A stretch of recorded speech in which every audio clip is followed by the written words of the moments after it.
Bom, hoje eu vou falar sobre a origem do Islã. O Islã, ele se iniciou após Maomé, durante um período de meditação, receber uma profecia do arcanjo Gabriel. E após essa profecia, ele teve como fardo, teve como responsabilidade disseminar a religião islâmica. Dali em diante, ele converteu primeiro a sua esposa e a seus parentes e começou a pregar nas ruas de Meca, junto com seus discípulos. Meca era um centro econômico e detinha muitos estrangeiros, a fim de exercer o comércio. E por ser um local com muitas pessoas, diferentes nacionalidades, diferentes religiões, eles eram politeístas. E após o Maomé começar a pregar sua religião monoteísta, isso incomodou muito as autoridades. E com medo de que isso atrapalhasse os comércios, com os estrangeiros, iniciou-se uma perseguição, aos pregadores do Islã. Após isso, Maomé foi se refugiar em Medina. E Medina foi uma cidade onde ele conseguiu bastante influência, bastante poder. E após de um longo período, ele conseguiu travar um conflito com as autoridades de Meca e conseguiu ganhar, o poder de pregar o Islã lá. E a sua popularidade foi à tona desse início então. O calendário islâmico, ele se inicia após esse exílio, de Maomé em Medina. O nome desse calendário, e então foi quando o Islã começou a se espalhar para outros continentes.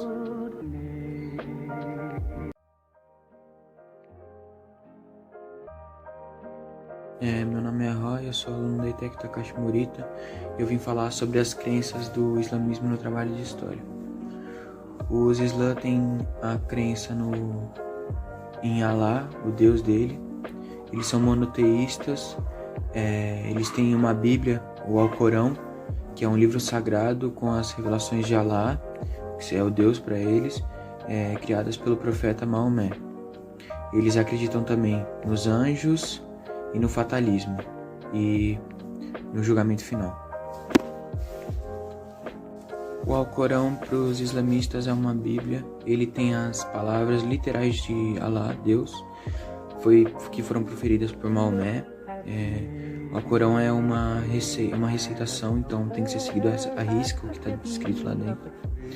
Allah é um Deus, o único, onipotente para eles. Ele fala e as regras têm que ser obedecidas. A palavra dele foi proferida por Maomé. Eles acreditam que foi um líder religioso, político e militar árabe. Para eles, o fatalismo é basicamente um futuro. Para eles, o futuro já é descrito, já é prescrito para a gente. A gente nunca vai poder desviar do que foi escrito para a gente por Allah.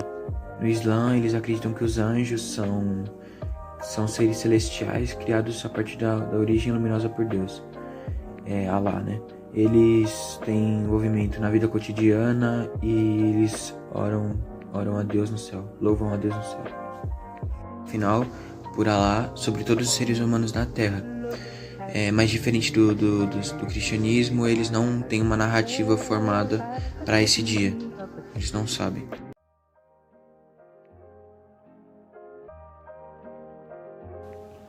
Boa tarde, meu nome é Murilo França e eu vou falar um pouco sobre os 5 pilares do Islã. Bom, para começar, Islã ou islamismo significa literalmente se submeter a Deus. E é apenas através da prática de 5 princípios fundamentais que o fiel pode se submeter verdadeiramente a Deus. Esses 5 princípios são conhecidos como 5 pilares do Islã. O primeiro deles é a profissão da fé, também chamada de Shahada. Ela é uma expressão fundamental do Islã, que significa que não há Deus exceto o Deus, Allah, e Maomé é o seu profeta. Esse princípio destaca principalmente o caráter monoteísta do islamismo. O segundo pilar são as preces e as orações diárias. O fiel do islamismo deve orar 5 vezes durante o dia, de manhã, ao meio-dia, à tarde, ao anoitecer e antes de dormir.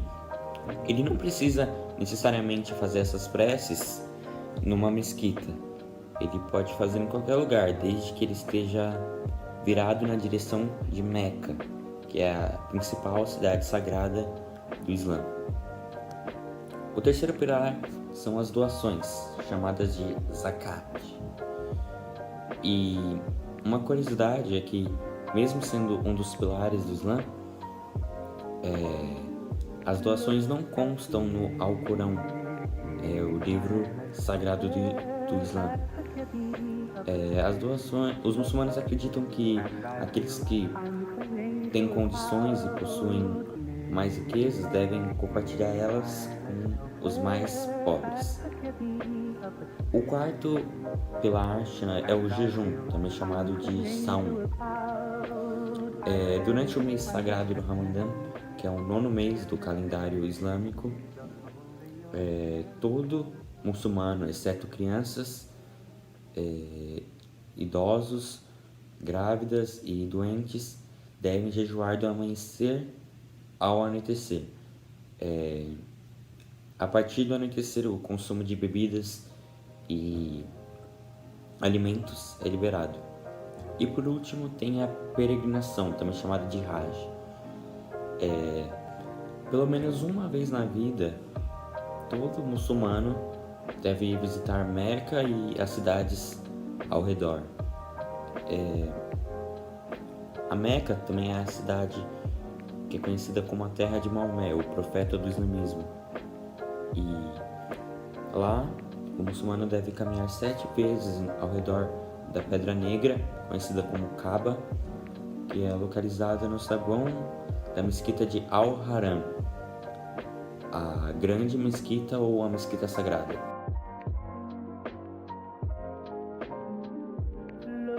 Assim como o cristianismo, o islamismo possui divisões, sendo as duas maiores vertentes o sunismo e o xiismo. Em uma, a comunidade global que segue o islamismo, considerando todas as nações, o sunismo é a maioria em quase todos os países, com exceção do Irã, onde o xiismo é a maioria. Acredita-se que 85% de todos os muçulmanos são sunitas. Recebe o nome sunita o adepto que segue a corrente majoritária da religião, que muitas vezes é considerada uma versão mais ortodoxa da fé. O termo sunita vem da palavra sunna, que significa trajetória, uma referência aos documentos sagrados que narram as experiências do profeta Maomé. Recebe o nome xiita o adepto que segue a corrente minoritária da religião, sendo que a corrente duodeciana, baseada na crença dos 12 ímãs, corresponde a 80% de todos os xiitas. O termo xiita tem a sua origem da abreviatura de Shiatu Ali, que significa trajetória de Ali. O ibadismo é uma variante do Islã, sendo diferente do sunismo e do xiismo. Acredita-se que o ibadismo seja uma das mais antigas escolas, sendo fundada há menos de 50 anos depois da morte de Maomé. Os conflitos entre os sunitas e os xiitas começou logo após a morte de Maomé, quando as duas correntes começaram a discutir quem seria o verdadeiro sucessor do profeta. Além dessa polêmica, outros conceitos teológicos fizeram com que as duas correntes se distanciassem ainda mais, como a crença nos 12 ímãs, que gerou o xiismo duodeciano. Desde o início do conflito, os sunitas e os xiitas alternam entre momentos de pacifismo e cooperação e momentos de batalhas, muitas vezes sangrentas.